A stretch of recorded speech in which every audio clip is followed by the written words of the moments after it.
Welcome to Twist Room, the home of stories with unexpected turns and unforgettable emotions.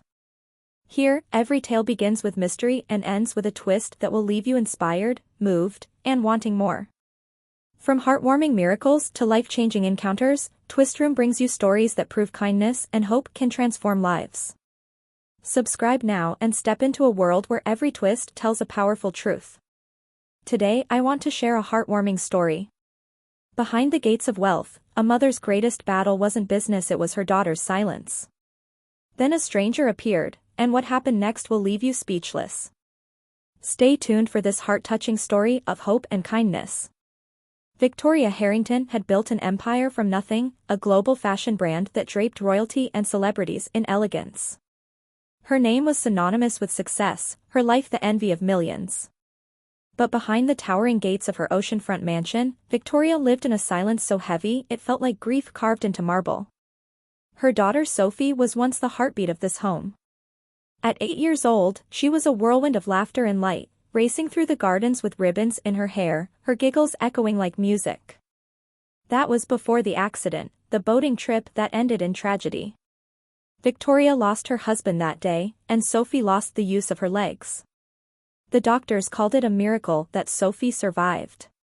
Victoria called it a curse that her child now sat in a wheelchair, her spirit dimmed like a candle in the wind. She tried everything money could buy: surgeries in Switzerland, therapies in Germany, experimental treatments in the United States. Each attempt ended in the same crushing disappointment. Sophie's smile faded. Her laughter disappeared. She rarely spoke, and when she did, her voice was soft, almost apologetic, as if joy was something forbidden.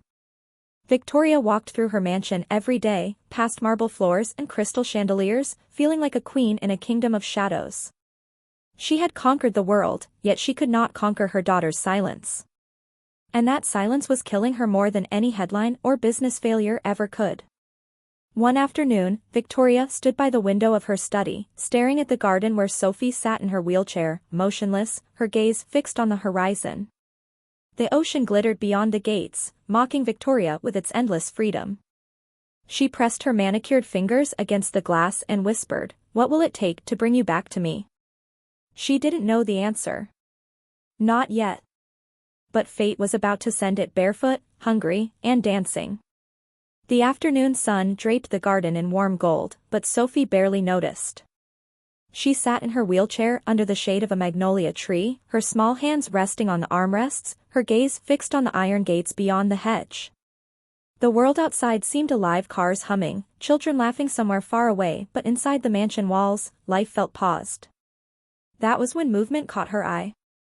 A boy, barefoot and thin as a reed, slipped through a narrow gap in the hedge.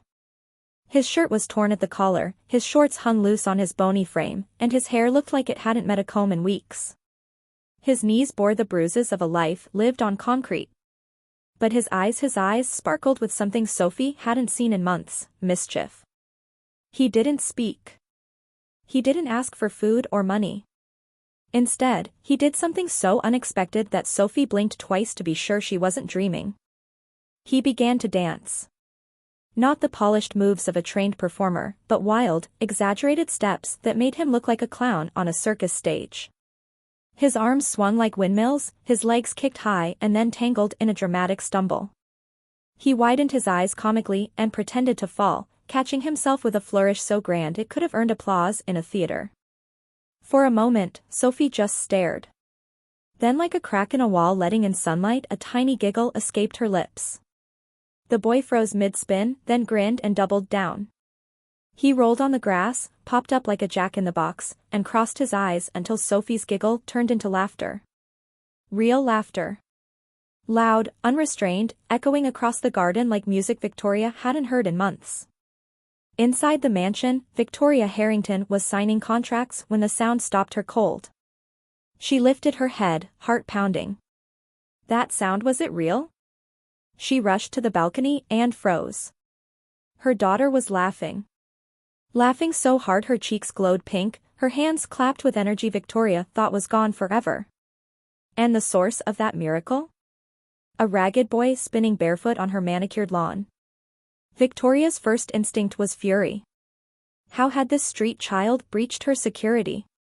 Where were the guards? What if he was dangerous? She opened her mouth to shout, but then she saw Sophie's face. Bright. Alive. Her back straighter than it had been in months. Her laughter ringing like bells.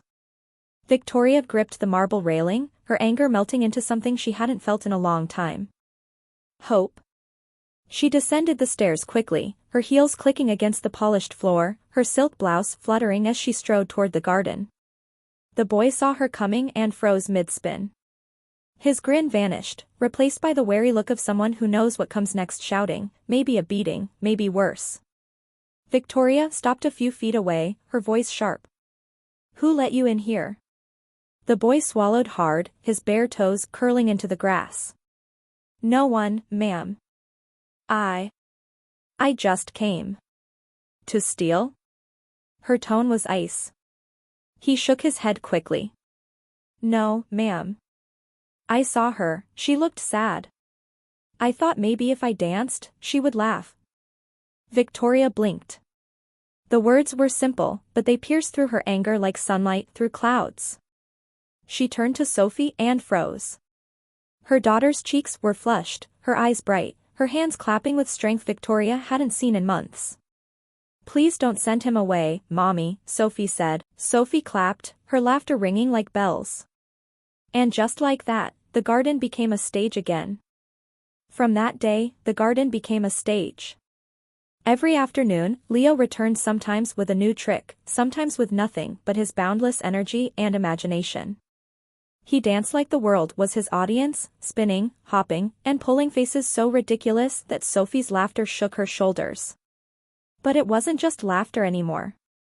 Victoria began to notice the little things. Sophie's hands grew stronger from clapping. She started lifting her arms to mimic Leo's moves. Her voice grew louder, more confident. She teased him, demanded encores, even tried to spin her wheelchair in small circles when he twirled on the grass.